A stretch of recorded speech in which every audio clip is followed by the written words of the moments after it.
Frumoși mei Capricorn, bine ați venit, dragii mei! Astăzi facem etalarea pentru luna mai, unde vom vorbi despre aspectul general al lunii și despre energia ta.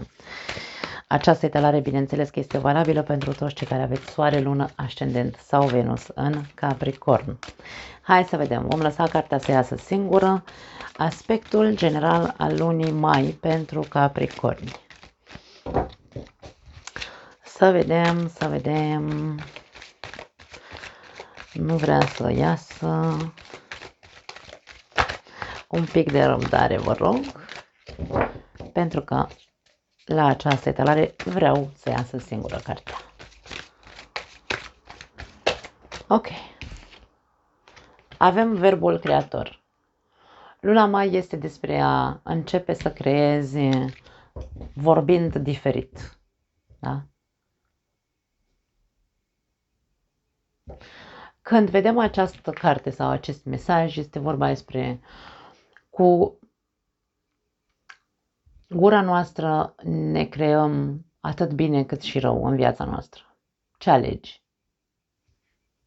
Aici, la capătul cărților, avem invidie.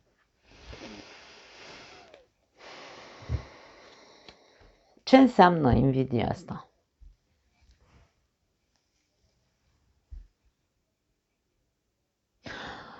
În această imagine avem o persoană care se simte foarte bine cu ea însă și aici, da? E zâmbitoare și așa mai departe. Și aici avem una în spatele ei care o privește așa cu ranchiună, ca și cum, aoleo, ce fericită ești, ce ciudă am pe tine, da? Pe cine ai ciudă? Nu neapărat fie vorba despre invidie în adevăratul sens al cuvântului. Poate că ai ciudă pe tine, că nu poți să vorbești altfel despre tine, despre viață, să-ți construiești prin cuvinte o altă atmosferă în jurul tău. Poate e despre asta, poate ciuda e pe tine. Nu știu, hai să vedem la ce se referă. Foarte interesant. Ok, avem 3 cărți, hai să le luăm. Avem as de monede, avem 8 de spade și avem rege de bute. La capătul cărților, foarte interesant, avem lumea. Aș spune că luna mai este pentru a construi sau pentru a, îmi vine să zic, a pune o intenție, mai repede zis, ca și cum o sămânță într-un pământ fertil, pentru că aici vorbim despre pământ, da? Și asul și moneda din această mână poate fi ca și cum o sămânță, da? Luna mai e despre a construi ceva, să fiu serios, să mă pun în serios, să încep să vorbesc într-un mod constructiv, da? Constructiv, pun sămânța, să vorbesc într-un mod constructiv în ceea ce privește persoana mea, viața mea și așa mai departe. De ce? Pentru că uite ce avem aici.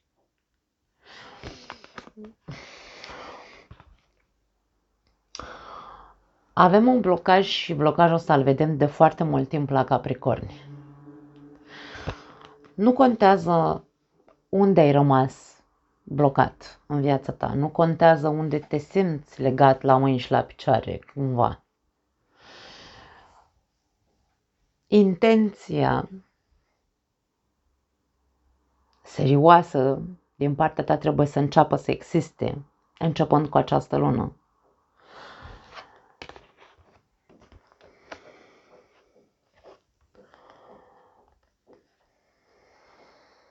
Bâta înseamnă inspirație. Regele de bâte înseamnă inspirație. Dacă tu nu ai niciun fel de soluție și idee cum să ieși din acel blocaj, ca să poți să pui acea intenție despre care vorbeam, de a crea altceva în viața ta, în tine, da? Inspiră-te de la alții. Caută persoane care să te inspire cu povestea lor, cum au făcut ei. ieșirea dintr-un blocaj, cum au procedat când au fost într-un blocaj. Și practică, pentru că aici e vorba de a practica cu ce? Cu vorba, că nu ai de dat cu sapa, da? Ca să ne înțelegem. Încet, încet, vorbind altfel despre viața ta, pentru că dacă tu vorbești despre viața ta, aoleu, am o viață chinuită, aoleu, n-am soluții, aoleu, aoleu, aoleu. Ok, eu am mai văzut chestia asta, am mai spus asta la Capricorn, am primit mesaje care m-au lăsat pe parte așa un pic, hai să zicem, perplexă, da? Pentru că aoleu nu este specific Capricornului.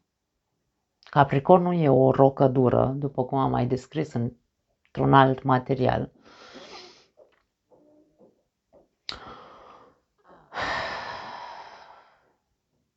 Care el singur trebuie să-și spargă acea rocă. Nu este despre... Capricornul nu e despre a se plânge. Vai, nu am cum să ies din situația X. Vai, nu găsesc nicio soluție în viața mea.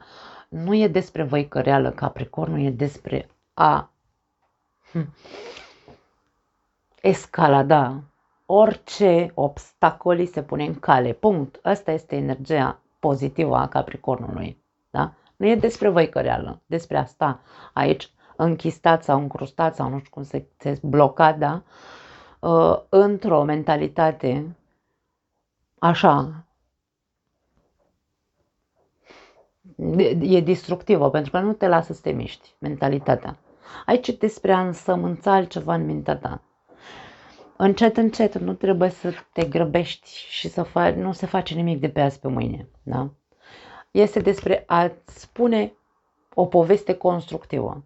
Ok, în momentul de față accept că sunt fixist, că sunt blocat, că sunt habar n-am. Situația este care este și trebuie să mă, hai să zicem, să mă complac. Nu-mi convine ce trăiesc, nu-mi place ce trăiesc, însă nu am de ales, cumva, poate fi, 8 de spade, da? Însă, caut, Domne, mă inspir, caut, încerc să văd cum fac să vorbesc altfel. Sămânța sau însămânțarea despre care vorbeam este despre asta. Să învăț să-mi spun o poveste constructivă, da? Pentru că nu-mi servește la nimic să stau să mă uit la vecinul căruia îi merge bine și să am ciudă pe el. Nu-mi servește la nimic. Am de închis un ciclu în viața mea. Am de făcut pace, probabil trebuie să trec la un alt nivel aici. E momentul de un alt nivel. Luna, mai, pentru Capricorn este pentru a trece la un alt nivel, a depăși nivelul pur și simplu al blocajului sau a fixismului, inspirându-se și începând încet, încet să spună o poveste mai constructivă despre el și despre viața lui și despre viitorul lui, bineînțeles. Nu vorbim despre a spune că ai vers pe pereți, ca să ne înțelegem. Eu aici nu vin să transmit mesaje în care să zic că trebuie să stai în poziție de loto, să visezi că ai vers pe pereți. Nu vorbim despre asta. Vorbim despre eu dacă aleg să spun ceva ca să construiesc o atmosferă sănătoasă aici, pentru că avem pământ, sănătoasă și realitatea mea să fie una sănătoasă și constructivă și prosperă și cum vrei tu să o spui, aici vorbim despre îmi spun lucruri frumoase. Eu sunt o persoană serioasă, dar nu sunt o persoană căpoasă și aici rămân eu așa împământat că nu, Domne, ca mine se zice și ca mine se face. Nu. Sunt o persoană care merită, sunt o persoană prosperă, sunt o persoană generoasă, sunt o persoană, nu știu ce să-i mai zic la moneda asta, da? Sunt o persoană constructivă, vreau să fiu o persoană constructivă dacă în momentul de față sunt destructivă cu mine, da? Deci aici e vorba despre intenția să fie una constructivă. Pentru că, așa cum am zis, nu mă ajută cu nimic să stau ochios pe celălalt care are tot ceea ce eu, de fapt, îmi doresc să am în viața mea. Trebuie să termin cu prostiile,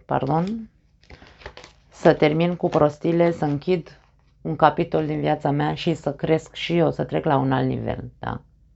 Să ies din blocajul ăla pe care l-am. Ok, s-a întors o carte aici. Avem 10 de bâte. Energia ta, ce vrei să-ți spun? E o energie foarte greoaie, este o energie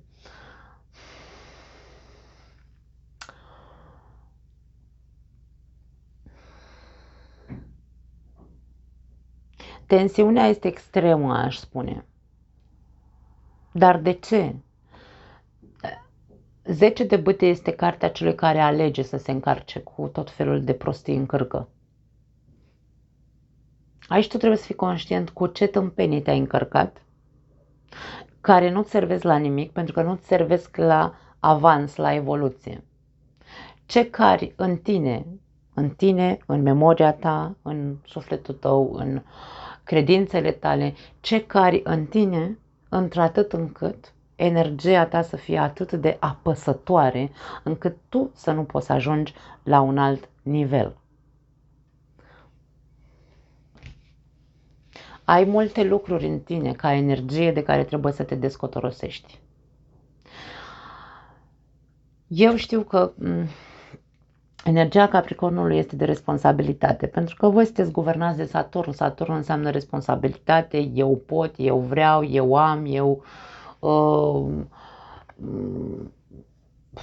habar n-am, da?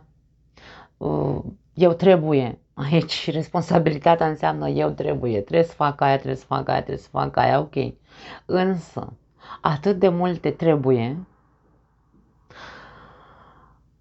ai tot preluat asupra ta, pentru că aici vorbim de energia ta, încât ai devenit o persoană care cântărește ca energie probabil de 10 ori kilogramele fizice pe care le ai. Așadar, aici e vorba despre descotorosește-te de tot ceea ce te împiedică să ajungi să nu mai trăiești cu... Mie vine să spun că ești plin de contracturi. Ești plin de contracturi în corpul tău, dureri mari de spate și de genunchi și de mijloc. Unii dintre voi și de cap, de ce nu? Te-ai cocoșat, practic. Poate nu fizic neapărat, însă energetic ești cocoșat. Așadar, este despre a renunța la un bagaj inutil pe care tu l-ai tot pus peste în tine ca energie. Acel bagaj inutil este acest blocaj. Hai să vedem. Marele preot are legătură cu dogmele, ești dogmatic, ești foarte legat de familie, rădăcinile din care vii au cântărit atât de mult tot ceea ce ți-au spus părinții sau tradiția sau mediul în care tu ai crescut.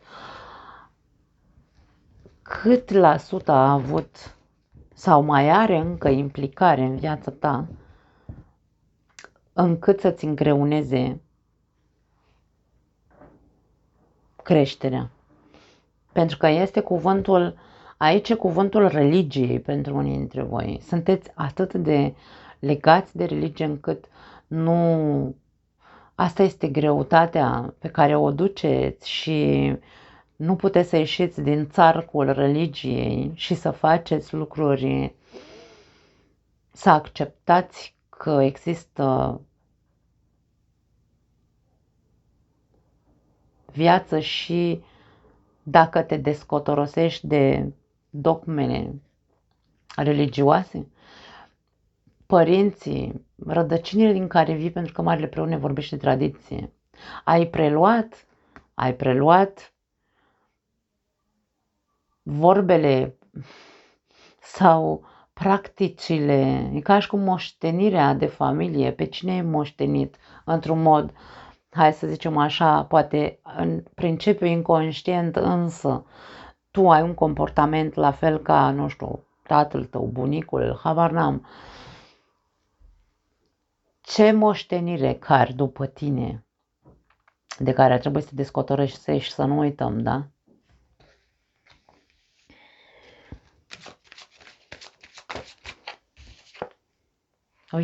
Uite că se repetă. Deci aici e vorba despre dacă tu nu alegi singur să te descotorosești de acele ce-or fi ele, că sunt dogme, că este modul în care tu gândești, că este modul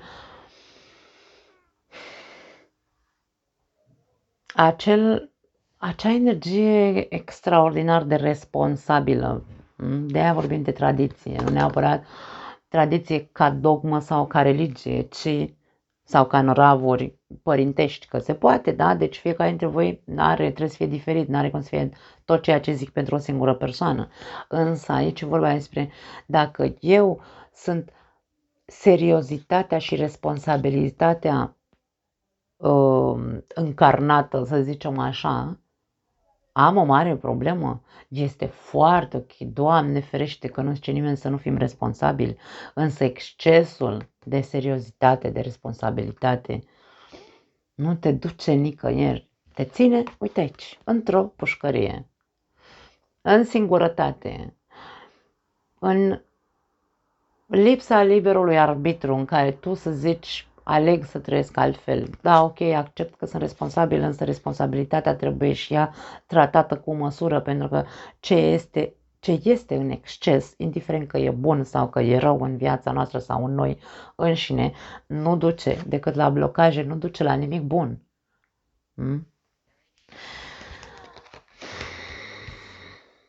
Finalizează povestea asta. Finalizează odată tâmpenia asta cu ori moștenirea pe care nu știu, ești ca mama și ca tata, descotorosește-te, trăim în alt secol, nu cred că ai 80 de ani și mă vezi pe mine acum.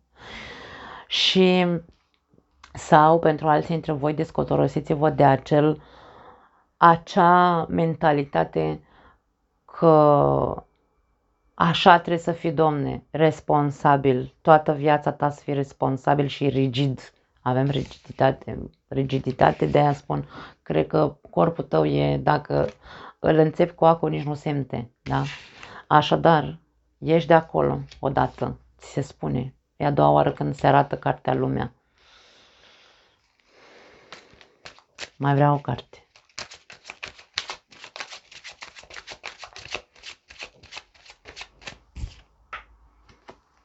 Patru de cupe. 4 de cupe zice să analizezi. Analizează-te, pentru că vorbim despre energia ta, regina de spade. Nu mai critica pe alții, uite-te la tine întâi. Pentru că aici avem invidie și aici avem critică. Nu e vorba de invidie, ci de ciudă, da? Și când ai ciudă pe cineva, începi să critici. Nu mai arăta cu degetul către altul. E momentul să începi să te uiți la tine. Pentru că tu ești ăla care nu ești oricum ok și nu ești satisfăcut nici cu... Nu știu dacă ești satisfăcut cu această responsabilitate, wow, de 200% într-o singură persoană. Nu cred. Ideea este ce ignori tu, pentru că aici tu ignori ceva. Ți s-a tot întins, probabil, nu știu, nu neapărat că ți s-a întins o mână de ajutor, ci ai avut multe alte opțiuni. Le-ai ignorat întotdeauna. Tu ai rămas aici uitându-te la viața ta, la tine și spunând, ok, nu sunt mulțumit, nu-mi place viața mea, nu-mi place cum mă simt, nu-mi place, da? Însă ignor total, nu mă interesează restul. Eu rămân aici, că asta este, e mai comod așa, ăsta stă așa apatic cu mâinile în sân, stă degeaba, da? Cumva și se uită la viața lui, la ce are în viața lui, are fața aia de plictisit, însă tot ce primește din exterior ignoră. De ce? Păi nu știu, care-i dogma, care-i treaba, tu știi, eu n-am de unde să știu. Închide odată capitolele astea în viața ta. Pune mâna și analizează-te mai în profunzime și începe să creezi, spunând lucruri constructive, ajunge cu atât de multe tâmpenii structurate acolo, așa înrădăcinate, care te țin încuiat. Te țin încuiat. Nu neapărat vorbim aici despre încuiat mental, că nu e despre asta, încuiat într-o buclă în care tu, practic, e ca și cum nu există liberul arbitru în tine să zici la naiba cu totul. Aici am zis să te lași inspirat. La naiba cu totul trebuie să am curaj, să mă îmbărbătez, să zic, Domne, am o viață, trebuie să fac ceva cu ea. Nu pot să zic altceva. Dragă Capricorn, știți că vă iubesc, dar da, dacă trebuie să vă cert și nu e că vă cert eu, cărțile astea îmi transmit să vă transmit vouă. Nu pot să zic altceva, îmi pare rău. Eu vă iubesc. Ne vedem data viitoare. Ciao.